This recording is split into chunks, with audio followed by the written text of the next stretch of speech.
Emoto commença à s'intéresser énormément à la structure moléculaire de l'eau et à ce qui peut la perturber. L'eau est le plus réceptif des 4 éléments. Monsieur Emoto pensa que cela pouvait avoir une relation avec des événements non physiques, et c'est pourquoi il mit en place des séries d'études et utilisa des simulacres mentaux et les photographia avec un microscope. Pour un échantillon d'eau, nous avons mis 0,5 cm3 d'eau dans 50 plaques de pétri.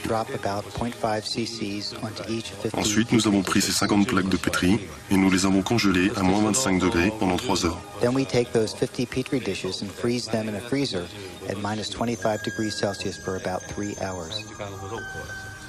Nous avons pris ces échantillons congelés, nous les avons mis dans un réfrigérateur à une température de moins 5 degrés, dans lequel il y avait un microscope avec un appareil photo, et nous avons photographié chacune des gouttes d'eau. D'abord, nous avons pris en photo l'eau dans laquelle nous n'avions pas introduit d'informations. Après, nous avons pris l'eau avec l'information et nous avons réalisé le processus que je viens de vous décrire. Nous avons pris les premières photos et les deuxièmes et nous avons comparé les différences. Lorsque nous avions projeté la sensation d'amour et merci dans l'eau, les cristaux étaient magnifiques.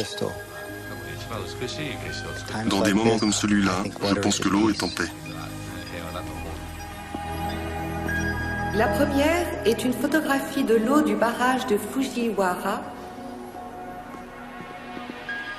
Et cette photo est de la même eau après qu'un moine bouddhiste zen les bénite. Dans la série suivante de photos, M. Emoto imprima des mots, il les colla avec du ruban adhésif sur des bouteilles d'eau distillée et les laissa ainsi une nuit. Je continue ?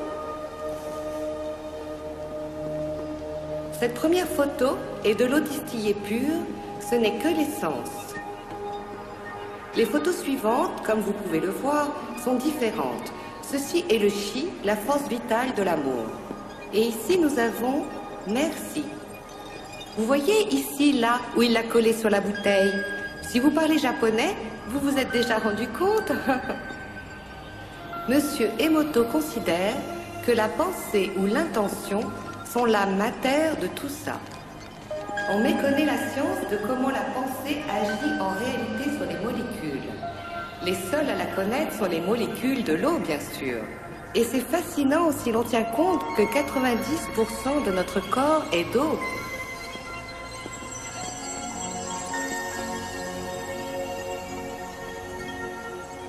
Il y a de quoi réfléchir, n'est-ce pas? Si la pensée seule fait cet effet à l'eau, quel effet ont les pensées sur nous?